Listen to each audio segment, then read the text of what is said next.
Welcome to Clubmouse, the future of blockchain technology and digital finance.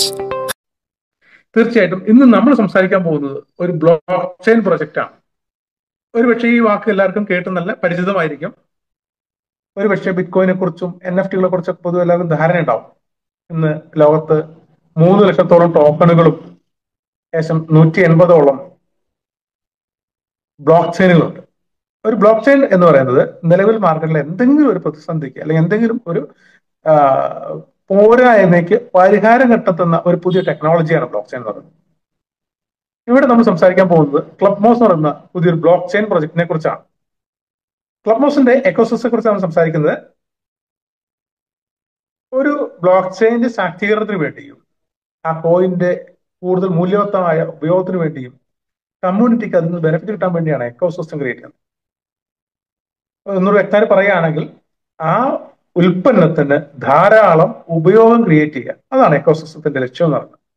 അപ്പൊ എന്തൊക്കെയാണ് ക്ലബ്മൗസിന്റെ സവിശേഷതകൾ? ഇവിടെ ഹൈലൈറ്റ്സ് എന്ന് പറയാവുന്നത് സ്മാർട്ട് കോൺട്രാക്ട് ക്രിയേറ്റ് ചെയ്യാൻ പറ്റും. അത് ഒരു ഉടമ്പടി എന്നർത്ഥം മാത്രമേ ഉള്ളൂ. ഡിയാപ്പിൾ ക്രിയേറ്റ് ചെയ്യാം. മറ്റൊന്ന്, ഈ ബ്ലോക്ക് ചെയിനിൽ നമുക്ക് ധാരാളം ടോക്കണുകൾ ക്രിയേറ്റ് ചെയ്യാം. ഒന്നാം തലമുറയിലെ ബ്ലോക്ക് ചെയിൻ ആയിട്ടുള്ള ബിറ്റ്കോയിൻ നമുക്ക് സ്മാർട്ട് കോൺട്രാക്ടോ ഡിയാപ്സോ മറ്റു ടോക്കണും ക്രിയേറ്റ് ചെയ്യാൻ പറ്റില്ല. എന്നാൽ രണ്ടാം തലമുറയിലുള്ള എത്തേറിയം BNB പോലുള്ള ബ്ലോക്ക് ചെയിനുകൾ സാധ്യമാണ്. അതേപോലെ ക്ലബ്മൗസിൽ നമുക്ക് ഇതൊക്കെ സാധ്യമാണ്. ഇവിടെ കൂടാതെ NFT മാർക്കറ്റ് പ്ലേസ്, അത് നോൺ ഫഞ്ചിബിൾ ടോക്കണുകൾ വാങ്ങുകയും വിൽക്കുകയും ചെയ്യുന്ന മാർക്കറ്റ് പ്ലേസ് അഥവാ കച്ചവട സ്ഥാപനം അല്ലെങ്കിൽ എക്സ്ചേഞ്ച് ആരംഭിക്കാം. തുടർന്ന് ക്രിപ്റ്റോ കറൻസിയുടെ എക്സ്ചേഞ്ചുകൾ ആരംഭിക്കാം. എന്നാൽ ഇപ്പൊ നമ്മൾ സംസാരിച്ചതിനേക്കാളൊക്കെ ഏറ്റവും ശക്തമായ ഒരു ഇൻഡസ്ട്രിയാണ് ഈ ഗെയിമിംഗ് ഇൻഡസ്ട്രി. കഴിഞ്ഞ ദിവസം നമ്മളൊരു വീഡിയോ കാണിച്ചിട്ടുണ്ടായിരുന്നു. എറണാകുളത്തുള്ള ഒരു കൊച്ചു പയ്യൻ പറയുന്നു, അവർ ക്രിയേറ്റ് ചെയ്യുന്ന ഓരോ വീഡിയോയും ഓരോ ഗെയിമിംഗ് പ്രോഗ്രാമുകളും 3000-4000 കോടി ടേൺ ഓവറാണ്. ഇന്ന് ഇന്ത്യയിലുള്ള ഏറ്റവും വലിയ വ്യവസായം എന്ന് പറയുന്നത്, അല്ലെങ്കിൽ നമുക്ക് അറിയുന്നൊരു വ്യവസായം എന്ന് പറയുന്നത് സിനിമയാണ്. അവിടെ ഒരു സിനിമ ക്രിയേറ്റ് ചെയ്യുമ്പോൾ 100 കോടി ക്ലബിൽ എത്തുന്നത് വിരലിലെണ്ണാവുന്ന 1-2 പടങ്ങൾ മാത്രമാണ്.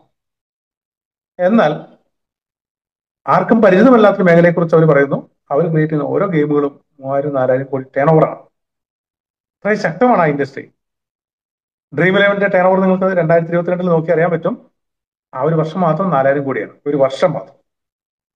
അതേപോലെ മെറ്റാവേഴ്സ് ഇന്റഗ്രേഷൻ ഒക്കെ നമുക്ക് ഈ ബ്ലോക്ക് ചെയിനിൽ സാധ്യമാണ്. എന്താണ് ഇതിന്റെ കീ ഫീച്ചേഴ്സ്? ഇവിടെ ഇന്ന് വരെ ലോകത്ത് ഒരു ബ്ലോക്ക് ചെയിനിൽ നിന്ന് മറ്റൊരു ബ്ലോക്ക് ചെയിനിലേക്ക് അസറ്റിനെ പരസ്പര ട്രാൻസാക്ഷൻ സാധ്യമായിരുന്നില്ല. എന്നാൽ ക്ലബ്മൗസിന്റെ ഈ ഒരു ബ്ലോക്ക് ചെയിനിലൂടെ ക്രോസ് ബ്ലോക്ക് ചെയിൻ സപ്പോർട്ട് ലഭിക്കുന്നു. അഥവാ എത്തേറിയം ബ്ലോക്ക് ചെയിനിലെ അസറ്റിനെ റോണ്ട് ബ്ലോക്ക് ചെയിനിലേക്കോ അല്ലെങ്കിൽ BNBയുടെ ബ്ലോക്ക് ചെയിനിലെ അസറ്റിനെ പോളിഗൺ ബ്ലോക്ക് ചെയിനിലേക്കോ പരസ്പര കൈമാറ്റം ചെയ്യാനുള്ള ഒരു സാഹചര്യം സംവിധാനം ഇവിടെ ഒരുക്കുന്നതാണ്. മറ്റൊന്ന്, ഇവിടെ നമുക്ക് ബ്ലോക്ക് ചെയിൻ എക്സ്പ്ലോറർ അവൈലബിൾ ആണ്. ഇതിൽ ഓരോ ട്രാൻസാക്ഷനും ട്രാൻസ്പെറന്റ് ആയിട്ട് നമുക്ക് ഓരോരുത്തർക്കും വാച്ച് ചെയ്യാനും ചെക്ക് ചെയ്യാനും അവസരമുണ്ട്. കൂടാതെ സ്റ്റാർട്ട്മോസ്, ഇവിടെ തന്നെ നമുക്ക് ഒരു ടോക്കണെ മറ്റൊരു ടോക്കണായിട്ട് അതിന്റെ മൂല്യത്തിനനുസരിച്ച് കൺവേർട്ട് ചെയ്യാം. നമുക്ക് BTCയെ USDT ആക്കാം എന്ന് പറയുന്നത് പോലെ, അല്ലെങ്കിൽ എത്തേറിയത്തിന് തുല്യമായ USDT നമുക്ക് അതിന് വിറ്റെടുക്കാം എന്ന് പറയുന്ന പോലെ ഈ ബ്ലോക്ക് ചെയിൻ തന്നെ ആ സംവിധാനങ്ങളുണ്ട്. എന്നാൽ ഇതിനൊക്കെ ഏറ്റവും സവിശേഷം എനിക്ക് ഫീൽ ചെയ്തത് ക്രിപ്റ്റോ പേയ്മെന്റ് ഗേറ്റ് വേ ആണ്. ഇന്ന് നമ്മളൊക്കെ ബാങ്കുകളിൽ അക്കൗണ്ടും ATM ഒക്കെ കൊണ്ടു നടക്കുന്ന ആൾക്കാരാണ്, ഗൂഗിൾ പേ, ഫോൺ പേ ഒക്കെ. ഈ ട്രാൻസാക്ഷൻ ബാങ്ക് ഇടപാടുകൾ മുഴുവൻ നടക്കുന്നത് പേയ്മെന്റ് ഗേറ്റ് വേകളുടെ സഹായത്തോടുകൂടി, അത് വിസ, മാസ്റ്റർ പോലുള്ള. എന്നാൽ ഇന്റർനാഷണൽ ലെവലിലേക്ക് വരുമ്പോഴേക്കും പെർഫെക്റ്റ് മണി, പേപ്പാൽ, ലിബർട്ടി പോലുള്ള ഇന്റർനാഷണൽ പേയ്മെന്റ് ഗേറ്റ് വേകൾ നമ്മളെ സപ്പോർട്ട് ചെയ്യാറുണ്ട്. ഇന്ന് നമ്മൾ കാണുന്ന ഈ ഒരു പണത്തിന്റെ, നമുക്കറിയാം ലോകത്തിലെ ഏറ്റവും കൂടുതൽ ട്രാൻസാക്ഷൻ ടേൺ ഓവർ നടക്കുന്ന ഒരു മേഖല നമ്മൾ ഈ ഒരു സാമ്പത്തിക മേഖലയാണ്. ആ സാമ്പത്തിക മേഖല ക്രിപ്റ്റോയിലേക്ക് വരുമ്പോൾ അതിലെ പേയ്മെന്റ് ഗേറ്റ് വേയും നമുക്ക് ക്ലബ്മൗസിന്റെ ബ്ലോക്ക് ചെയിനിൽ അവൈലബിൾ ആണ്. ആ സിസ്റ്റം നമുക്ക് 2027 പൂർണ്ണമാവുക. ജസ്റ്റ് അതും ഇവിടെ എനേബിൾ ആണ്. എന്തൊക്കെയാണ് ഈ ബ്ലോക്ക് ചെയിനിലെ നിലവിലുള്ള പ്രൊഡക്റ്റുകൾ? ഒന്ന് നമുക്ക് പറയാവുന്നത്, ഏതൊരു ബ്ലോക്ക് ചെയിനിലും അതിന്റെ നേറ്റീവ് കറൻസി ഉണ്ടായിരിക്കും. ഇവിടെയും നമുക്ക് അതുപോലെ തന്നെ മോസ്കോയിൻ എന്ന് പറയുന്ന ഇതിന്റെ നേറ്റീവ് കറൻസി ഉണ്ട്. ഈ ഒരു എക്കോസിസ്റ്റത്തിന്റെ പൂർണ്ണമായ ശാക്തീകരണത്തിനും അതിന്റെ വളർച്ചയ്ക്കും അതിന്റെ നട്ടലായി നിൽക്കുന്നത് മോസ്കോയിനാണ്. ഗ്യാസ് ഫീക്കും മറ്റു കാര്യങ്ങൾക്കൊക്കെ ഉപയോഗിക്കുന്നു. ഇനി നേരത്തെ നമ്മൾ സൂചിപ്പിച്ചു, ഇവിടെ നമുക്ക് ധാരാളം ടോക്കൺ ക്രിയേറ്റ് ചെയ്യാൻ പറ്റും. അതിലൊരു ടോക്കണാണ് USD മോസ്. നമുക്കറിയാം ക്രിപ്റ്റോ കറൻസിയുടെ മേഖലയ്ക്ക് വരുമ്പോൾ നമ്മൾ നേരത്തെ സൂചിപ്പിച്ച ഓരോ ബ്ലോക്ക് ചെയിന്റെ നേറ്റീവ് കറൻസികൾ കാലഘട്ടത്തിനനുസരിച്ച് അതിന് മൂല്യം കൂടുകയും കുറയുകയും ചെയ്യാം.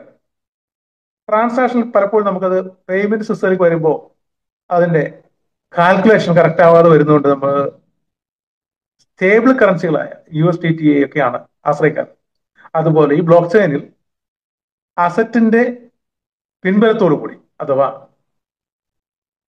നമുക്ക് ബാക്കപ്പോട് കൂടി ഗോൾഡ്, US$, USDT ഈ 3 അസറ്റുകളുടെ ബാക്കപ്പോട് കൂടി അല്ലെങ്കിൽ റിസർവ് റേഷ്യോട് കൂടി USD മോസ് എന്ന സ്റ്റേബിൾ കറൻസി ഉണ്ട്. ഈ എക്കോസിസ്റ്റത്തിലെ എല്ലാ ഉപയോഗത്തിനും സഹായമാകാൻ ടിയ ടോക്കൺ ഉണ്ട്. നമുക്ക് യൂട്ടിലിറ്റിക്ക് വേണ്ടി മറ്റു കാര്യങ്ങൾക്കൊക്കെ ആയിട്ട് വരുന്നത് ഈ ടിയ ടോക്കൺ ആണ്.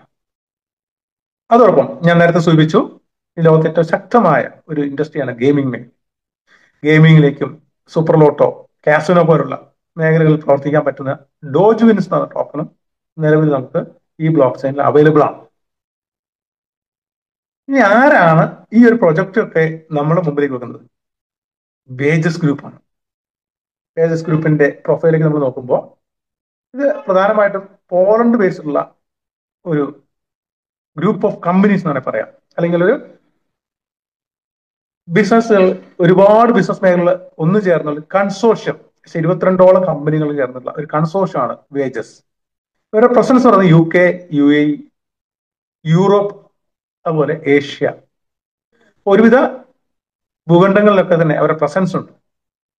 പ്രധാനമായിട്ട് അവരുടെ ട്രഡീഷണൽ ബിസിനസ്സും ഇപ്പോൾ നമ്മൾ സംസാരിച്ചുകൊണ്ടിരിക്കുന്ന ഈ വരാനിരിക്കുന്ന crypto, block chain, decentralised finance ഈ മേഖലകളിലേക്കൊക്കെ ഒരുപോലെ കൈകാര്യം ചെയ്യുന്ന രീതിയിലാണ് ഈ വേജസ് ഗ്രൂപ്പ് പ്രവർത്തിച്ചുകൊണ്ടിരിക്കുന്നത്. അവരുടെ പോർട്ട്ഫോളിയോ എന്തൊക്കെയാണ്? നേരത്തെ നമ്മൾ സൂചിപ്പിച്ചത് ഫിസിക്കൽ ഗോൾഡ് ഉണ്ട്, ക്രിപ്റ്റോ മേഖലയായിട്ട് ബന്ധപ്പെട്ടുണ്ട്, ഫോറക്സ്. എവിടെയൊക്കെ ഫോറക്സ് ട്രേഡിംഗ് ലീഗൽ ആണോ അവിടെയൊക്കെ റെഗുലേറ്റഡ് ആയിട്ടുള്ള ഒരു ഫോറക്സ് ട്രേഡിംഗ് പ്ലാറ്റ്ഫോം കൂടിയാണ് വേജസ്. അതുപോലെ tourism, hospitality, NFT development, trading, real estate, digital asset, ഇങ്ങനെ നിരവധി മേഖലകളിൽ ഒരുപോലെ അവരുടെ വ്യക്തിമുദ്ര പതിപ്പിച്ചിട്ടുള്ള ഒരു ഗ്രൂപ്പ് ഓഫ് കമ്പനീസ് അഥവാ കൺസോർഷ്യമാണ് വേജസ്. നേരത്തെ നമ്മൾ സൂചിപ്പിച്ച അവരുടെ പ്രസൻസ് ഒരിക്കൽ കൂടെ ആവർത്തിച്ചു. മിഡിൽ ഈസ്റ്റ്, യൂറോപ്പ്, അതുപോലെ ഏഷ്യ, 3 ഭൂഖണ്ഡങ്ങളിൽ അവർക്ക് ശക്തമായ പ്രസൻസ് ഉണ്ട്. അതുപോലെ നമ്മൾ നേരത്തെ സൂചിപ്പിച്ച എക്സ്ചേഞ്ച്, ഇത് ഫോറക്സ് ട്രേഡിംഗ് പ്ലാറ്റ്ഫോമാണ്. അതുപോലെ തന്നെ ക്രിപ്റ്റോ എക്സ്ചേഞ്ചും വേജസ് എന്നുള്ള പേരിൽ തന്നെയാണുള്ളത്. ചെയ്യുന്ന ആക്ടിവിറ്റി ഒന്നുകൂടെ എസ്റ്റാബ്ലിഷ് ചെയ്ത് കാണിച്ചു മാത്രം, അല്ലെങ്കിൽ കുറച്ച് വിശദീകരിച്ച് കാണിച്ചു. Gold trading and mining, tourism and hospitality, NFT trading and marketplace, തുടർന്ന് real estate investment, okay, forex and crypto trading. ഇതൊക്കെ ഈ കമ്പനിയായിട്ട് ബന്ധപ്പെട്ടിട്ടുള്ള വ്യത്യസ്ത മേഖലകളെ കുറിച്ച് നമ്മൾ ചർച്ച ചെയ്തു. ബ്ലോക്ക് ചെയിനെ കുറിച്ചും എക്കോസിസ്റ്റത്തെ കുറിച്ചും അതിന്റെ പിന്നാമ്പുറത്ത് പ്രവർത്തിക്കുന്ന കമ്പനിയെ കുറിച്ചും അവരുടെ പോർട്ട്ഫോളിയോയെ കുറിച്ചും സംവിധാനത്തെ കുറിച്ചൊക്കെയാണ്. എന്നാൽ നമ്മൾ എന്തിനിവിടെ വന്നിരിക്കും? ഈ വൈകിയ വേളയിൽ നമ്മളിവിടെ എത്തിയിരിക്കുന്നത് ഈ ഒരു എക്കോസിസ്റ്റം, ഈ ഒരു ബ്ലോക്ക് ചെയിൻ പ്രോജക്ട് അല്ലെങ്കിൽ ഈ ഒരു ട്രഡീഷണൽ കമ്പനിയായിട്ട് ബന്ധപ്പെട്ട് നമുക്ക് എന്ത് നേട്ടമുണ്ടാക്കാം എന്നറിയാം. നമുക്ക് ഒരു കമ്മ്യൂണിറ്റി ബിൽഡിംഗിന് ഭാഗമായി ഈ പ്രോജക്റ്റിന്റെ ശാക്തീകരണത്തിനായി അല്ലെങ്കിൽ ഇതിന്റെ കൂടുതൽ ഉപഭോക്താക്കളെ സൃഷ്ടിക്കുന്നതിന് വേണ്ടി ക്രിയേറ്റ് ചെയ്തിട്ടുള്ള ഒരു കമ്മ്യൂണിറ്റി ബിൽഡിംഗ് പ്രോജക്റ്റ് ആണ്, അല്ലെങ്കിൽ പ്രോഗ്രാമാണ് ട്രേഡ് മോസ്. നമുക്കിവിടെ 2 തരത്തിൽ ഈ സിസ്റ്റത്തിന്റെ ഭാഗമാണ്. ഒന്ന്, നമുക്കൊരു ഇൻവെസ്റ്ററായി വരാം. നമ്മള് കയ്യിലെത്തുള്ള തുക എത്രയാണ് നമുക്ക് മാറ്റിവെക്കാൻ, സ്പെയർ ചെയ്യാൻ സാധിക്കുന്ന ഒരു തുക, $100 ആവട്ടെ, $1000 ആവട്ടെ, നമുക്ക് പറ്റുന്ന തുക എത്രയാവട്ടെ, 10 ലക്ഷം ആവട്ടെ, നമ്മൾ ആ തുക ഈ പ്രോജക്റ്റിലേക്ക് ഇൻവെസ്റ്റ് ചെയ്യുന്നത്. ശരിക്കും നമ്മൾ ഇവിടെ ചെയ്യുന്നത് നമ്മൾ ഒരു ഏർലി ബേർഡ് എന്നുള്ള നിലയ്ക്ക് വെഞ്ചർ ക്യാപിറ്റൽ അഥവാ VC ആയിട്ടാണ് പങ്കെടുക്കുന്നത്. നമുക്കറിയാം ഇവിടെ ക്രിപ്റ്റോ കറൻസി വാങ്ങി വെച്ചാൽ വില കൂടാനും കുറയാനും സാധ്യതയുണ്ട്. പക്ഷെ നമ്മൾ ഈ പ്രൊജക്ടിന്റെ ഭാഗമായിട്ട് പ്രൊജക്റ്റിലേക്കാണ് ഇൻവെസ്റ്റ് ചെയ്യുന്നത്. അതുകൊണ്ട് തന്നെ ഒരു ഗ്യാരണ്ടീഡ്, ഒരു അഷ്വർഡ് റിട്ടേൺ നമുക്ക് കിട്ടുന്നുണ്ട്. അത് ഇത്തരത്തിലാണ്. ഡെയിലി 0.5% വീതം 400 ദിവസം കൊണ്ട് നമുക്ക് നമ്മൾ ഇൻവെസ്റ്റ് ചെയ്ത തുക 2x അഥവാ ഡബിൾ ആവും. ഒരിക്കലും വ്യക്തമായിട്ട് അടുത്ത ഗ്രാഫിൽ കാണിക്കാം. അതിന്റെ ഒരു ഗ്രാഫിക്കൽ പ്രസന്റേഷൻ ആണ്. മേ ബി നമ്മൾ പക്ഷേ ഒരു വർഷത്തിന്റെ ആരംഭത്തിൽ ജനുവരിയിലായിരിക്കാം ഇൻവെസ്റ്റ് ചെയ്തത്. 12 മാസം കഴിഞ്ഞ് അടുത്ത വർഷത്തിലെ ജനുവരിയോടുകൂടി നമുക്ക് അത് 400 ദിവസം കൊണ്ട് ഡെയിലി 0.5% വീതം നമ്മളെ ക്യാപിറ്റലും ലാഭം ഉൾപ്പെടെ നമുക്കത് 200% തിരിച്ചു കിട്ടണം. അതായത് ഈ കാലാവധി പൂർത്തിയാകുമ്പോൾ പിന്നെ ക്യാപിറ്റൽ തിരിച്ചെടുക്കാനുള്ള ഓപ്ഷൻ അവിടെ ഇല്ല.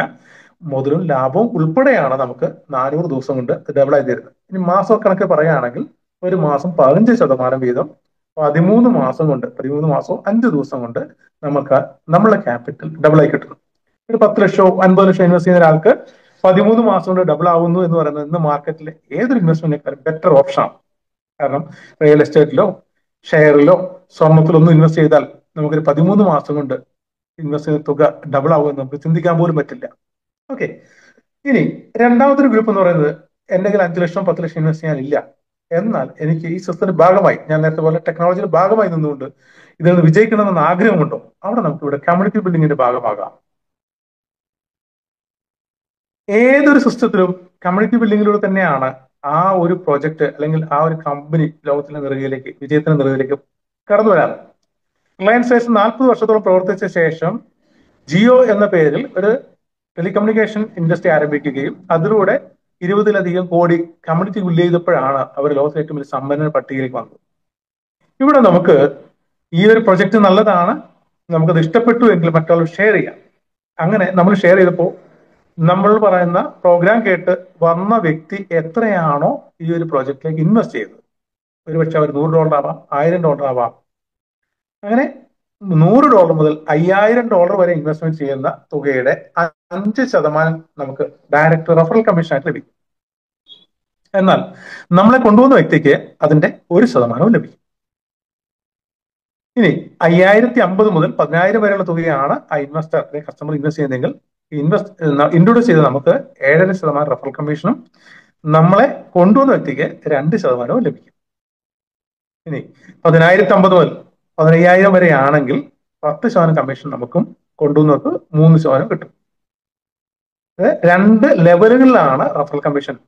ആ ഇൻവെസ്റ്റ് ചെയ്യുന്ന കസ്റ്റമറെ കൊണ്ടുവന്ന വ്യക്തിക്കും ആ കൊണ്ടുവന്ന വ്യക്തിക്കും. ഓക്കെ, 15050നും 50,000 ഇടയ്ക്കാണെങ്കിൽ 15%, സെക്കൻഡ് ലെവൽ 3.5%. ഇനി $50,000 കൂടുതലാണെങ്കിൽ 20% വരെ കിട്ടും. ഓക്കെ, അപ്പോൾ ഇത്തരത്തിൽ ഒരു LIC ഏജന്റിനെ പോലെ നമുക്ക് 5% മുതൽ 20% വരെ ഡയറക്റ്റ് റെഫറൽ കമ്മീഷൻ നേടാനുള്ള അവസരം ഇവിടെ ഉണ്ട്. എന്നാൽ ഇതിലെ കീ വരുമാനം എന്ന് പറയുന്നത് ലെവൽ കമ്മീഷനാണ്. ഇവിടെ ടീം വർക്കാണ്. ഞാൻ നേരിട്ട് കൊണ്ടുവരുന്ന എല്ലാ കസ്റ്റമറും ഒരു LIC ഏജന്റിനെ പോലെ എന്റെ ഡയറക്റ്റ് കസ്റ്റമറായി മാറും. ഒരു പക്ഷേ ഒരാള് 1 ലക്ഷം രൂപ ഇടാം, വേറെ ആൾ 5 ലക്ഷം രൂപ ഇടാം, അല്ലെങ്കിൽ വേറെ ആൾ 10 ലക്ഷം രൂപ ഇടാം. അങ്ങനെ ആരൊക്കെ ഇൻവെസ്റ്റ് ചെയ്തോ അതിന്റെയൊക്കെ റെഫറൽ കമ്മീഷൻ നമുക്ക് കിട്ടി. അത് കൂടാതെ ഇവിടെ നമ്മൾ കൊണ്ടുവന്ന കസ്റ്റമർ എത്രയാണോ ഇൻവെസ്റ്റ് ചെയ്യുന്ന തുക, ആ തുകയുടെ 100% നമുക്ക് ഇൻട്രൊഡ്യൂസ് ചെയ്ത വ്യക്തിയിൽ കിട്ടുന്നു. പക്ഷെ അത് 750 ദിവസം കൊണ്ടാണ്. ഒരു ഉദാഹരണത്തിന്, ഞാൻ കൊണ്ടുവന്നൊരു വ്യക്തി ഒരു 10 ലക്ഷം രൂപയാണ് എടുത്തതെങ്കിൽ എന്നെ സംബന്ധിച്ചിടത്തോളം ഒരു ദിവസം 1333 രൂപ തോതിൽ 750 ദിവസം കൊണ്ട് ആ 10 ലക്ഷം രൂപ എന്റെ ക്യാപിറ്റലായി മാറും. അങ്ങനെയെങ്കിൽ നമ്മൾ റിസ്ക് എടുത്ത് ഒരു 10 കസ്റ്റമറെ കൊണ്ടുവന്നു. പക്ഷേ ഒരു കസ്റ്റമർ 1 ലക്ഷം ആവാം, വേറൊരാൾ 5 ലക്ഷം ആവാം, വേറൊരാൾ 10 ലക്ഷം ആവാം. ഓൾ ടുഗദർ എല്ലാം കൂടെ ചേർന്ന് ഒരു പക്ഷേ 20 ലക്ഷമോ 50 ലക്ഷമോ വന്നു. എന്നെ സംബന്ധിച്ചിടത്തോളം ഒരു 10 ലക്ഷമോ 20 ലക്ഷമോ 50 ലക്ഷം ഇൻവെസ്റ്റ് ചെയ്യാനോ അതിന് ലാഭം എടുക്കാനോ കപ്പാസിറ്റി ഇല്ലാത്തൊരു വ്യക്തിയാണ്. പക്ഷെ എനിക്ക് ആൾക്കാരെ കൊണ്ടുവരാൻ കഴിയും. അങ്ങനെ ഞാൻ പരിചയപ്പെടുത്തിയതിലൂടെ ആ ടോട്ടൽ എമൗണ്ടും എന്നെ സംബന്ധിച്ച് എന്റെ ക്യാപിറ്റലായി മാറുന്നു. ഓക്കെ, അപ്പോ സ്വാഭാവികമായിട്ടും നമ്മൾ ഇൻവെസ്റ്റ് ചെയ്ത് നമുക്ക് ലാഭം കിട്ടുന്നു, നമ്മൾ ഒരാളെ കൊണ്ടുവന്നു, അവിടെ നിന്ന് നമുക്ക് ഒരു ബെനിഫിറ്റ് കിട്ടുമ്പോൾ നമ്മൾ ചെയ്യുന്ന പ്രവൃത്തി നമ്മൾ കൊണ്ടുവന്നവരും ചെയ്തേക്കാം. അതായത് നമ്മൾ ചെയ്ത കാര്യങ്ങൾ നമ്മൾ കൊണ്ടുവന്ന വ്യക്തിയും ഡ്യൂപ്ലിക്കേറ്റ് ചെയ്യാൻ സാധ്യതയുണ്ട്. നമ്മൾ അനുകരിക്കാനുള്ള അവസരമുണ്ട്. അങ്ങനെ നമ്മൾ കൊണ്ടുവന്ന വ്യക്തിയാണ് അവരുടേതായ 2 കസ്റ്റമറെ ക്രിയേറ്റ് ചെയ്യുന്നതെങ്കിൽ അവർക്ക് നമ്മൾ നേരത്തെ സൂചിപ്പിച്ചതുപോലെ 100% കമ്മീഷൻ കിട്ടുമ്പോൾ നമ്മളെ സംബന്ധിച്ച് നമുക്ക് ആ കസ്റ്റമറിന്റെ രണ്ടാമത്തെ ലെവലുള്ള മൊത്തം ക്യാപിറ്റലിന്റെ 40% കിട്ടാനുള്ള അവസരമുണ്ട്. അതും നമ്മൾ നേരത്തെ സൂചിപ്പിച്ചതുപോലെ 750 ദിവസം കൊണ്ടാണ്. പക്ഷേ ഇത് കിട്ടാനായിട്ട് നമുക്ക് ചെറിയ ക്രൈറ്റീരിയ ഉണ്ട്. നമുക്ക് മിനിമം 3 ഡയറക്ട് റെഫറൽ ഉണ്ടാവണം. നമ്മൾ ഓൾറെഡി ഒരാളെ കൊണ്ടുവന്നു, അദ്ദേഹമാണ് 2 ആളെ കൊണ്ടുവന്നത്. ആ 2 പേരെ കമ്മീഷൻ നമുക്ക് കിട്ടണമെങ്കിൽ ആദ്യം വന്ന വ്യക്തി കൂടാതെ നമുക്ക് നേരിട്ട് 2 പേരെ കൂടെ സ്പോൺസർ ചെയ്യാൻ പറ്റണം. അതിന് വേറെ വലിയ